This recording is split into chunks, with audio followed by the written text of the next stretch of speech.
हर पाकिस्तानी 2,88,000 रुपए से ज्यादा का मकरूज है। यहाँ तक कि जो बच्चा पैदा होता है वो भी कर्ज के बोझ तले दबा होता है। और ये जो कर्ज है ना, ये जो उस पर कर्ज है 2,88,000 रुपए, ये उसने तो लिया ही नहीं, ना उस पर खर्च किया गया। ये रकम हुकूमती अरकान और हुक्मरानों के प्रोटोकॉल और इनकी अयाशियों पर खर्च हुई। और इनके वो नुमाइंदे जिनसे ये कर्ज लेते हैं उन पर यहाँ ये खर्च हुई है जो पाकिस्तान का विजिट करते हैं। और वो नुमाइंदे जो ये लागू करते हैं कि कर्ज की जो रकम है कब और कहाँ खर्च करनी, जिनमें तरक्याती और फलाही मंसूबे बिल्कुल शामिल नहीं होते। और ऐसे जो प्रोजेक्ट्स होते हैं ना, उन पर पैसे जाया करवाए जाते हैं जिनका मुल्कों कौम को कोई हाथर हुआ फायदा नहीं होता। और जो बाकी कुछ बची खिची जो रकूम होती है ना, उससे सियासतदान अपना वोट बैंक बनाने के लिए बेनजीर इनकम सपोर्ट प्रोग्राम और लैपटॉप स्कीम, मुफ्त आटा स्कीम, इसी तरह के बहुत ज्यादा जो है ना वो भिखारी प्रोजेक्ट्स,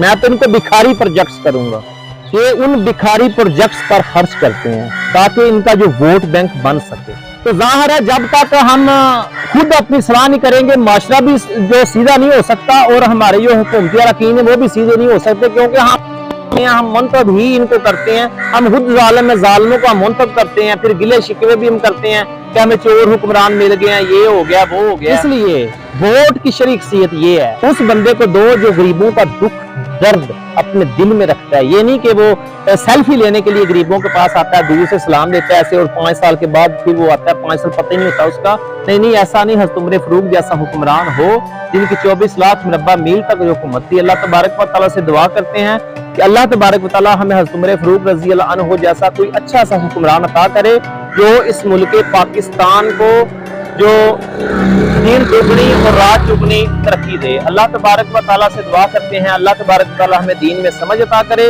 और हमें सिराते मुस्तकीम पर चलने की तौफीक अता फरमाए और पाकिस्तान को दिन दुगनी रात चुगनी तरक्की दे। आमीन या रब्बल आलमीन।